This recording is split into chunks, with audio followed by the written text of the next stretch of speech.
ಲಿಂಗೇಶ್ವರ ಜಾತ್ರಾ ಮಹೋತ್ಸವದ ಧರ್ಮ ವೇದಿಕೆಯ ದಿವ್ಯ ಸಾನ್ನಿಧ್ಯವನ್ನ ಕರುಣಿಸಿರತಕ್ಕಂತಹ ನಿಂಗಪ್ಪ ಪೂಜಾರಿಯವರ ಆದಿಯಾಗಿ ಎಲ್ಲ ಜಡಿತಲಿ ಪೂಜಾರಿಗಳಿಗೂ ಕೂಡ ಭಕ್ತಿಯಿಂದ ಶರಣಾರ್ಥಿಗಳನ್ನು ಸಮರ್ಪಿಸಿ ಈ ಒಂದು ಕಾರ್ಯಕ್ರಮಕ್ಕೆ ಸಾಕ್ಷಿಯಾಗಿರತಕ್ಕಂತಹ ಕಾಳಗಿ ತಾಲೂಕಿನ ಕುರುಬರ ಸಂಘದ ಅಧ್ಯಕ್ಷರಾಗಿರತಕ್ಕಂತಹ ರೇವಣಸಿದ್ದೇಶ್ವರ ಅವರಿಗೆ, ಅದೇ ತರನಾಗಿ ನಮ್ಮ ಚಿಂಚೋಳಿಯ ಕುರುಬರ ಸಂಘದ ಅಧ್ಯಕ್ಷರಾಗಿರತಕ್ಕಂಥ ಹನುಮಂತ ಪೂಜಾರಿ ಅವರೇ, ಯುವ ಹೋರಾಟಗಾರರಾಗಿರತಕ್ಕಂಥ ಆತ್ಮೀಯ ಗೋಪಾಲ್ ಅವರೇ, ಅವರಿವರನ್ನದೇ ಬಹುತೇಕ ಮಾಧ್ಯಮದ ಮಿತ್ರರೇ, ಪತ್ರಿಕಾ ಮಾಧ್ಯಮದವರೇ, ಈ ಕಾರ್ಯಕ್ರಮಕ್ಕೆ ಸಾಕ್ಷಿಯಾಗಿರತಕ್ಕಂಥ ಎಲ್ಲ ಶರಣು ತಾಯಿ ತಂದೆಯರಿಗೆ ಅನಂತ ಕೊಟ್ಟಿ ಶರಣಾರ್ಥಿಗಳು. ದಯಮಾಡಿ ನಾ ಏನು ಬಾಳೊತ್ತು ಮಾತಾಡಲ್ಲ, ನೀವೆಷ್ಟು ಶಾಂತವಾಗಿ ಕೊಂಡಿರ್ತೀರಿ ಅಷ್ಟು ಸಾಧ್ಯ ಆದಷ್ಟು ಆ ಭಗವಂತನ ಇತಿಹಾಸವನ್ನು ತಿಳಿಸುವಂತ ಪ್ರಯತ್ನ ನಾನು ಮಾಡ್ತೀನಿ. ಈ ಮಹಿಮಾ ಪುರುಷ ಭಗವಂತನ ಗುಡಿಯನ್ನ ನಿಮ್ಮ ಊರೊಳಗೆ ನೀವು ಕಟ್ಟಿಸಿದ್ದೀರಿ. ಈ ಬೀರಲಿಂಗೇಶ್ವರ ಭೂಮಿಗೆ ಅವತಾರವನ್ನೆತ್ತಿ ಬರಬೇಕಾಗಿತ್ತಂದ್ರೆ ಅದರ ಹಿಂದಿನ ಒಂದು ಕಾರಣ ಬಹಳ ಅಮೂಲ್ಯವಾಗಿರತಕ್ಕಂಥದ್ದು. ಬೀರಲಿಂಗೇಶ್ವರ ಅಂದಾಕ್ಷಣ ಕೇವಲ ಕುರುಬ ಸಮಾಜಕ್ಕಷ್ಟ ಸೀಮಿತವಾಗಿರತಕ್ಕಂಥದ್ದಲ್ಲ. ನೀವೊಂದು ವಿಚಾರ ಮಾಡಬೇಕು, ಏನು ಜಗತ್ತಿನೊಳಗ ಮಹಾತ್ಮರಂತ ಕರೆಸಿಕೊಂಡವರದಾರಲ್ಲ, ಬುದ್ಧ, ಬಸವ, ಅಂಬೇಡ್ಕರ್, ರಾಯಣ್ಣ, ವಾಲ್ಮೀಕಿ, ಇಂಥ ಮಹಾತ್ಮರಂತ ಕರೆಸಿಕೊಂಡವ್ರು ಯಾರೂ ಕೂಡ ಅವರವರ ಸಮಾಜಕ್ಕಾಗಿ ಬದುಕಿರತಕ್ಕಂಥವರಲ್ಲ. ಅವರು ಸರ್ವ ಸಮಾಜದ ಹಿತವನ್ನ ಬಯಸಿದಕ್ಕೋಸ್ಕರವಾಗಿ ಅವರನ್ನ ಮಹಾತ್ಮರಂತ ನಾವೆಲ್ಲರೂ ಕೂಡ ಒಪ್ಕೋತೀವಿ. ಕೇವಲ ಅವರವರ ಸಮಾಜಕ್ಕೆ ಅವರು ಕೊಡುಗೆಯನ್ನ ಕೊಟ್ಟಿದ್ದೇ ಆಗಿತ್ತಂದ್ರ ಯಾರೂ ಕೂಡ ಅವರನ್ನ ಮಹಾತ್ಮರಂತ ಕರೀತಿರ್ಲಿಕ್ಕಿಲ್ಲ. ಒಂದು ಘಟನೆ ಬಂದಿರ್ತದಂತ, ಈ ಭೂಮಿಗೆ ಕಂಟಕ ಬಂದಿರ್ತದಂತ. ಎಂತ ಕಂಟಕ ಬಂದಿರ್ತದಂತಂದ್ರ ಈ ಭೂಮಿ ಮೇಲೆ ಅಧರ್ಮ ಹುಟ್ಟುಕೊಂಡು ಬಿಟ್ಟಿರ್ತದ.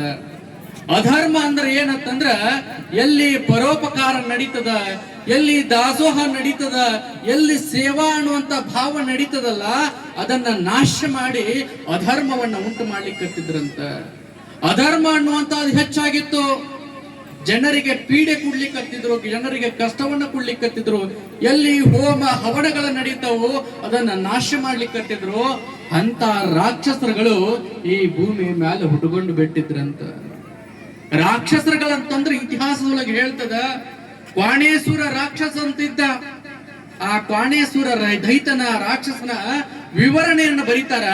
ಎಂತ ಕಠೋರವಾಗಿರತಕ್ಕಂತ ರಾಕ್ಷಸನ ಅಂತ ಕೇಳಿದ್ರ, ಒಂದು ಕಿವಿಯನ್ನ ಹಾಸ್ಕೋತಿದ್ದಂತ, ಒಂದು ಕಿವಿಯನ್ನ ಹೊಚ್ಕೋತಿದ್ದಂತ. ಅವನು ಉಸಿರು ಬಿಟ್ಟ ಅಂತಂದ್ರ 12 ಹರದಾರಿದೊಳಗಿರ್ತಕ್ಕಂಥ ಎಲ್ಲ ಪಶು ಪ್ರಾಣಿಗಳೆಲ್ಲವೂ ಕೂಡ ಒಂದು ಮೂಗೊಳಗಿಂದ ಹೋಗಿ ಮತ್ತೊಂದು ಮೂಗೊಳಗಿಂದ ಬರ್ತಿದ್ವು ಅಂತ. ಅಷ್ಟು ಕಠೋರವಾಗಿರ್ತಕ್ಕಂಥ ರಾಕ್ಷಸ ಈ ಭೂಮಿ ಮೇಲೆ ಅಧರ್ಮವನ್ನು ಉಂಟು ಮಾಡಿದ್ದ. ಈ ಭೂಮಿಯನ್ನ ಸೃಷ್ಟಿ ಮಾಡಿರ್ತಕ್ಕಂತಹ ಭಗವಂತ ನಾವೆಲ್ಲರೂ ಕೂಡ ನಮ್ಮ ಸಂಸಾರದೊಳಗೆ ಏನಾರ ಕಷ್ಟ ಬರ್ತಂದ್ರ ಆ ಸಂಸಾರ ಮಾಡುವಂತ ಹಿರಿಯರಿಗೆ ನೋವಾಗ್ತಿರ್ತದ. ಹೊಸದಾಗಿ ಸ್ವಸ್ಥ್ಯಾರು ಬಂದಿರ್ತಾರ.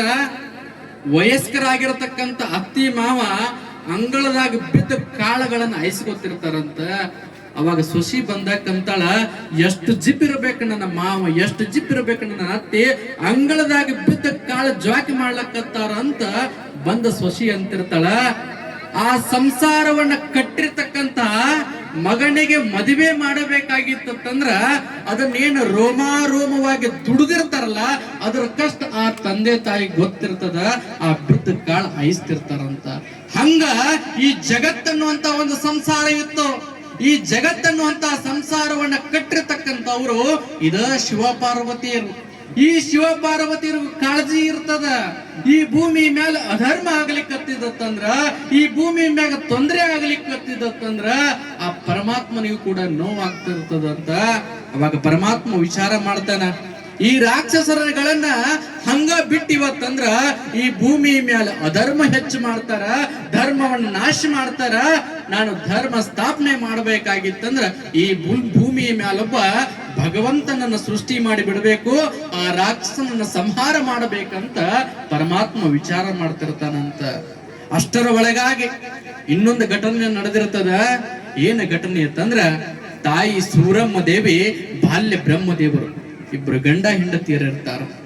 ತಾಯಿ ಸೂರಮ್ಮ ದೇವಿ ಬಾಲ್ಯ ಬ್ರಹ್ಮದೇವರು ಇಬ್ರು ಗಂಡ ಹೆಂಡತಿಯರು ಇರ್ತಾರ. ಎಷ್ಟೊಂದು ಶಿವಭಕ್ತರಾಗಿರ್ತಾರಂತಂದ್ರ ನಿತ್ಯವೂ ಕೂಡ ಭಗವಂತನ ನಾಮಸ್ಮರಣೆಯನ್ನ ಮಾಡ್ತಿರ್ತಾರ, ನಿತ್ಯವೂ ಕೂಡ ಭಗವಂತನನ್ನ ಆರಾಧನೆ ಮಾಡ್ತಿರ್ತಾರ. ಶಿವಭಕ್ತರಾಗಿರತಕ್ಕಂತ ಇಬ್ರು ಸತಿಪತಿಗಳಿರ್ತಾರಂತ. ಆ ಸತಿಪತಿಗಳು ಆ ಒಂದು ಗ್ರಾಮದೊಳಗ ಎಲ್ಲ ಜನರಿಗೆ ಮೆಚ್ಚುಗೆಗೆ ಪಾತ್ರರಾಗಿ ಬಿಟ್ಟಿರ್ತಾರೆ. ಯಾಕಂತಂದ್ರ ಅವ್ರು ಮಾಡುವಂತ ಶಿವಪೂಜೆ, ಅವ್ರು ಮಾಡುವಂತ ಪರೋಪಕಾರ, ಅವರ ರೊಟ್ಟಿ ಬುಟ್ಟಿ ಒಳಗ 2 ರೊಟ್ಟಿ ಇದ್ರ ಬಂದ್ ಯಾರ ಭಿಕ್ಷಕರು ತನ್ನ ಮನಿ ಬಾಗಿಲಿಗೆ ಬಂದ್ರಂದ್ರ 1 ರೊಟ್ಟಿ ಆ ಭಿಕ್ಷಕನಿಗೆ ಕೊಟ್ಟು ಆ ಗಂಡ ಹೆಂಡತಿರು ಅರ್ಧ ರೊಟ್ಟಿ ತಿಂತಿದ್ರಂತ. ಅಂತ ಪರೋಪಕಾರದ ಸತಿಪತಿಗಳಿರ್ತಾರ. ಆದ್ರೆ ಏನು ಕಾಲ ನಿರ್ಣಯ ಅಂತಂದ್ರ ಹಲವಾರು ವರ್ಷಗಳ ಕಾಲ ಗತಿಸಿ ಹೋಗಿದ್ರು ಕೂಡ ಅವ್ರಿಗೆ ಸಂತಾನದ ಭಾಗ್ಯ ಇರ್ಲಿಲ್ಲ ಅಂತ. ಸಂತಾನದ ಭಾಗ್ಯ ಇರ್ಲಿಲ್ಲ. ಶಿವಪೂಜೆ ಮಾಡ್ತಿದ್ರು, ನಿತ್ಯವೂ ಕೂಡ ಭಗವಂತನನ್ನ ಆರಾಧನೆ ಮಾಡ್ತಿದ್ರು. ಮದುವೆಯಾಗಿ ಹಲವಾರು ವರ್ಷಗಳ ಕಾಲ ಗತಿಸಿ ಹೋಗಿದ್ರು ಕೂಡ ಸಂತಾನದ ಭಾಗ್ಯ ಇರ್ಲಿಲ್ಲ, ಮಕ್ಕಳಾಗಿರ್ಲಿಲ್ಲ ಅಂತ. ಅವಾಗ ಕಳವಿ ನಾರಾಯಣ ಅಂತೇಳಿ ಆ ಸೂರಮ್ಮ ದೇವಿ ಅಣ್ಣ ಇರ್ತಾನ. ಸೂರಮ್ಮ ದೇವಿ ಅಣ್ಣ ಕಳವಿ ನಾರಾಯಣ ಅಂತ ಇರ್ತಾನ. ಒಂದು ದಿನ ಹೆಂಗ ಗ್ರಾಮದವ್ರೆಲ್ಲರೂ ಸೇರಿರಲ್ಲ, ಒಂದ್ಸಲ ಎಲ್ಲರನ್ನ ಕರೆಸ್ತಾನಂತ. ಕರೆಸಿ ಅಮ್ಮ ಹೇಳ್ತಾನ ಕಳವಿ ನಾರಾಯಣ ಏನಂತಂದ್ರ, ತಾಯಂದ್ರ 2 ನಿಮಿಷ ಈ ಕಡೆ ಲಕ್ಷ ಕೊಡ್ರಿ, ದಯಮಾಡಿ ಬಹಳ ದೂರ